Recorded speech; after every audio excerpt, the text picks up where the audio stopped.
بسم اللہ الرحمن الرحیم۔ ایک فقیر نے حضرت موسیٰ علیہ السلام سے درخواست کی کہ آپ کلیم اللہ ہیں، اللہ سے دعا کیجئے کہ میرے رزق میں اضافہ کرے، مجھے کئی بار بھوک لگتی ہے۔ جب حضرت موسیٰ علیہ السلام نے بارگاہ الہی میں اپنی درخواست پیش کی تو بتایا گیا کہ اس شخص کی قسمت بہت کم ہے، تو یہ ہماری طرف سے روزانہ تھوڑا تھوڑا دیا جاتا ہے۔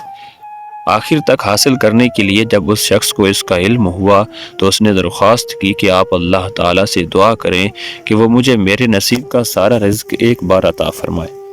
اللہ تعالیٰ نے حضرت موسیٰ علیہ السلام کی دعا قبول فرمائی اور اس فقیر کو ساری عمر کا رزق ایک دم مل گیا۔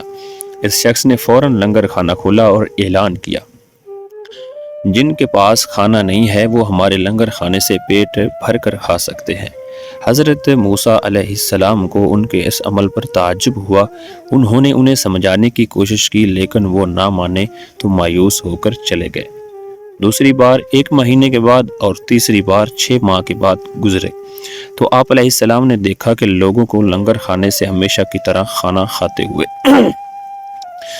ان کا خیال تھا کہ اس فقیر کی بدولت 1 ماہ میں سارا رزق ختم ہو جائے گا، لیکن لنگر خانہ ابھی تک جاری تھا۔ آپ علیہ السلام نے اللہ سے پوچھا کہ اے اللہ، یہ کیا قصہ ہے؟ اس کا تھوڑا بہت رزق ابھی تک چل رہا ہے۔